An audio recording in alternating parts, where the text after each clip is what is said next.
Okay, so this is the second section, the week 10 for work and industry, getting into restaurant workers. We're first going to look at just in general all the awkward postures that are really prevalent in restaurant work and some solutions for that.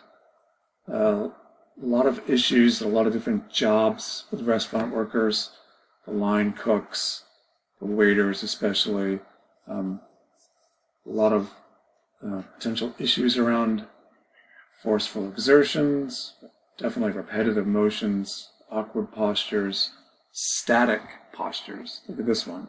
I mean, they're just on this line for an 8-hour shift or more, shoulder to shoulder, very static, a lot of reps, a lot of potential injury there.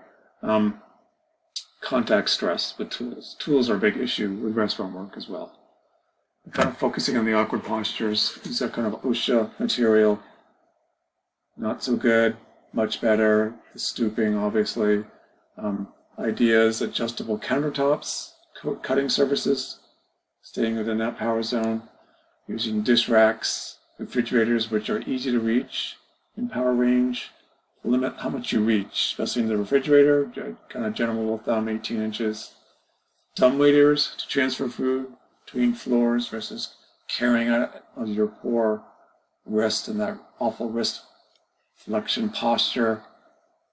Look at her hands. It's not good if she's doing that all day long with these heavy loads. And then here's some more awkward postures. A lot of this leaning with that trunk flexion is just not good. Really, really hard on the low back. The neck flexion, that precision work, all these terrible positions. And this looks awful. Just reaching into the sink, low sink we talked about. We'll talk about sinks, raising them up. And this is beautiful. This is great. He's got great posture, looking straight on. Power zone material, it's almost 90-90 here. Got a little footrest. He's really got it going here. This looks pretty good compared to these two. So these obvious kind of tips: reducing your reach. Use the near part of the work surface, grill, stove. Tilt bins towards you. Store frequently items within power zone, easy to reach. Position frequently used bulk ingredients close to your work area and at a convenient height. Use a work surface that is waist height, just like this. Elbow height, work surface that is elbow height for finely detailed work. Pastries, candles, kind of like he's doing here. Stand as close to the front of the work as possible. Turn your feet to the point of your work. So you're looking right at it, not twisting. Select utensils that have large rounded grips to allow for use of your whole hand versus just your fingers, isolating joints. Don't want that. Kind of the joint protection principles. More images. He's stooping down low versus raising it up. He's reaching way too high, danger kind of stuff, versus some kind of platform to step on. Install sinks, which are height of the most workers' hips. Install machines that help with pouring. Aisles at least 4 feet wide.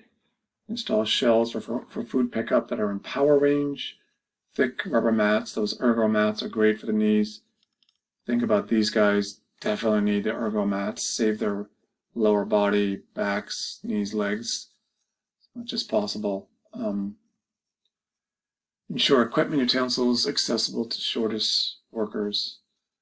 More awkward postures. Install storage for glassware dishes. Cultivate from hip to chest height, that power zone. Install hip height bar sinks and ice storage bars if you're stooping and scooping ice all night. That's not good. Install alcohol bottle storage between hip and shoulder height. Store frequently used items on racks. Again, hip to chest height. Rather than bending, stooping, work at levels between hips and chest. Use tools, long handles. Again, avoiding the big reach. Organize work to reduce reaching, bending, squatting. A lot of this is organizing the flow of the work to kind of reduce these risks.